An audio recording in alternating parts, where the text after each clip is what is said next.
Welcome to Part 3 of the Careers for the Common Good pre-service orientation.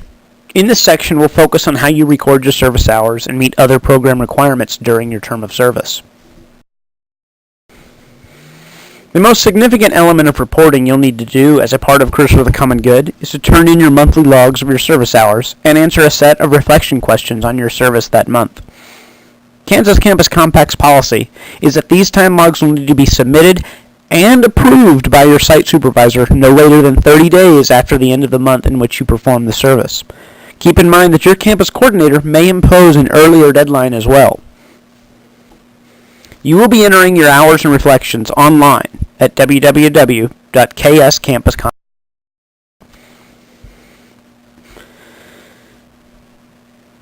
The opening page will look much like this. Your enrollment email from the program director should have provided you with a login ID and a password to access the site.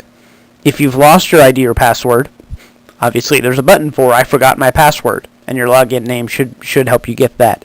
If you don't have either one, you're going to need to contact the program director to have a new login sent your way. Once you log in, you should see a screen that looks much like this. The website is designed to be fairly intuitive, but I'll walk you through it now. The left-hand box will have a button to create a new timesheet and a listing of your approved timesheets that you've already submitted. And on the right, there's a very important box and chart that shows the status of your past timesheets, how many service hours you've accumulated, and what percentage was in direct or indirect service. And we'll come back to this chart in a moment. For now, the important button is this big green and gray one on the left that says Create a New Timesheet. You'll want to click this at the beginning of each month and create that month's timesheet. When you do, you're directed to a page that will list your service site that you provided on your service site agreement. If you serve at more than one service site in a month, you'll need to create a timesheet for each site using this drop-down menu. The page also identifies who your site supervisor is at that service site. Choose the correct month and year to begin recording your service hours, and then click Create Timesheet. Be sure you chose the right year of the timesheet.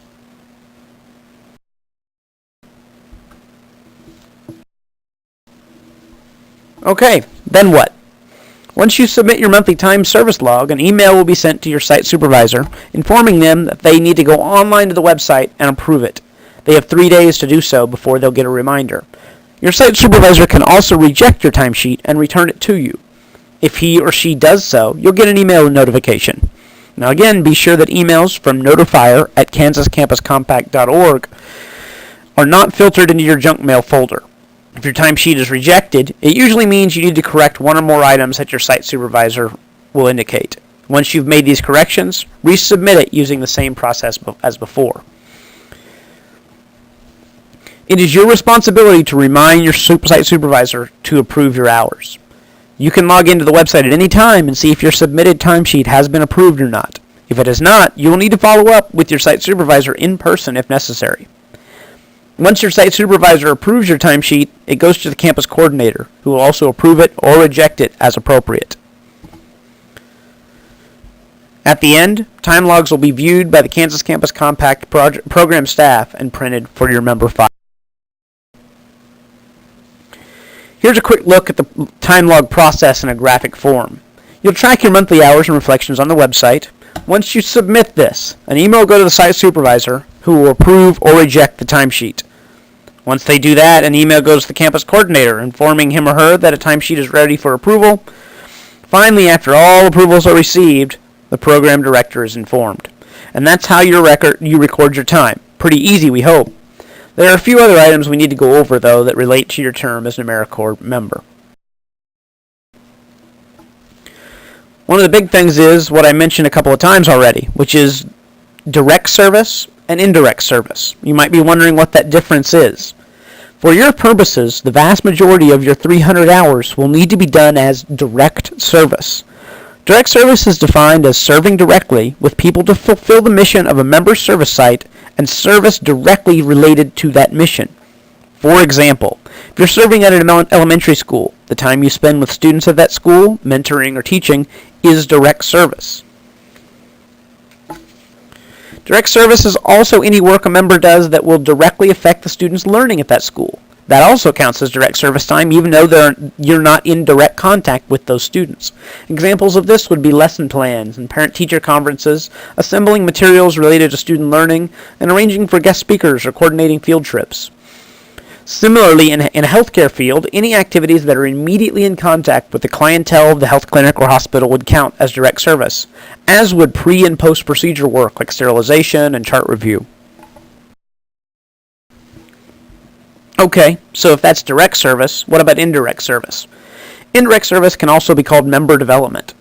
Indirect service is the time you spend reflecting on your service or receiving training to improve your ability to perform that direct service. Some examples of this are talking with other student teachers about service experiences, in-service training, or attending conferences related to your service.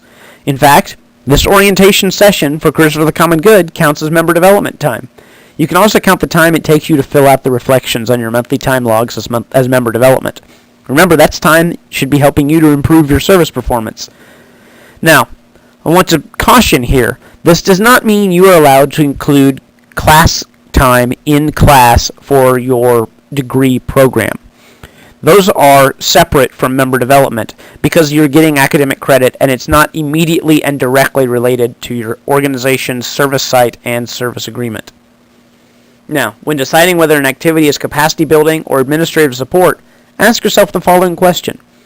Does this activity provide any direct benefit to the greater community, not solely to the nonprofit organization or my campus?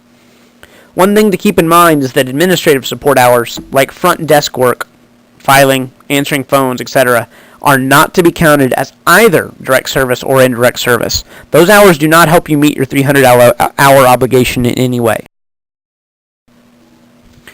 Why does this distinction matter?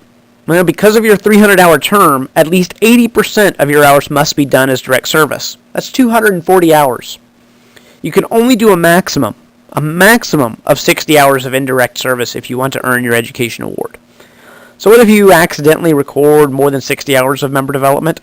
Say you do 10 extra hours.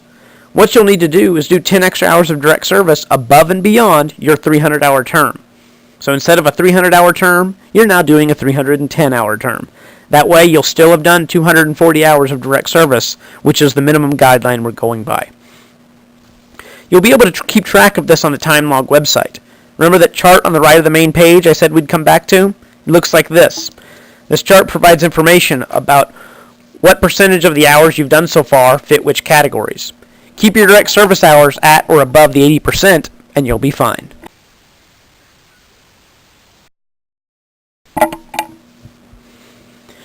One additional note related to your timesheets. I mentioned that you'll need to indicate the number of volunteers you recruited for service on each monthly timesheet. All AmeriCorps members are expected to recruit volunteers for service. Careers for the Common Good members are expected to recruit at least 3 volunteers over the course of their service term. That's 3 in a year, not 3 per month. As dedicated and committed as you've shown yourself, 3 volunteers should not be a hard target for you to meet. You can do one of many things to meet this requirement. You can recruit volunteers or train them to help the service site where you're doing your AmeriCorps service, or you can recruit or train volunteers for other community service projects around your campus or community. You don't have to be the person organizing the service project. It can be something your service site is putting on, a class project, something you do through your fraternity or sorority, but you must engage other non-AmeriCorps members in the service work. These other volunteers can be students, they can be members of the community, students in your classroom, or patients or coworkers. Whatever you do, you must provide benefits to the community that would not be there without your active involvement.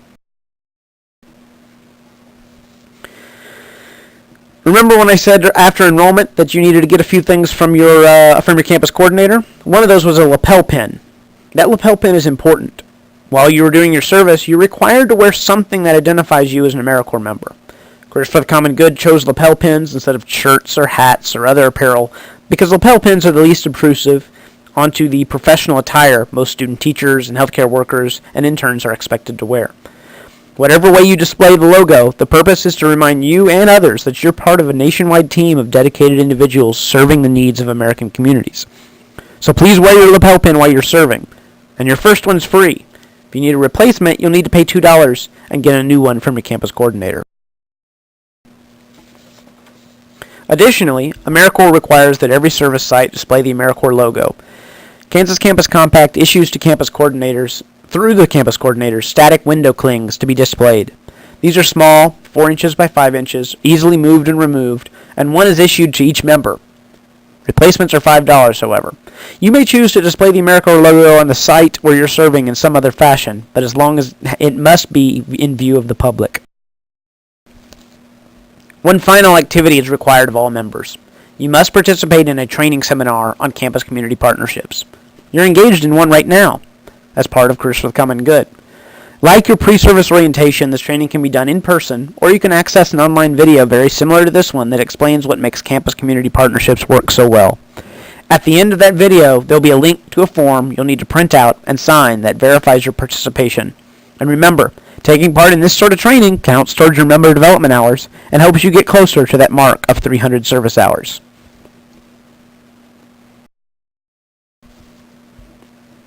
That sums up the rules of the road for recording your service hours and meeting the in-service expectations of participation in Careers for the Common Good. Follow these guidelines and you'll have no problem positioning yourself to successfully exit the program and claim your education award, which is the topic of our next video entitled Member Exit.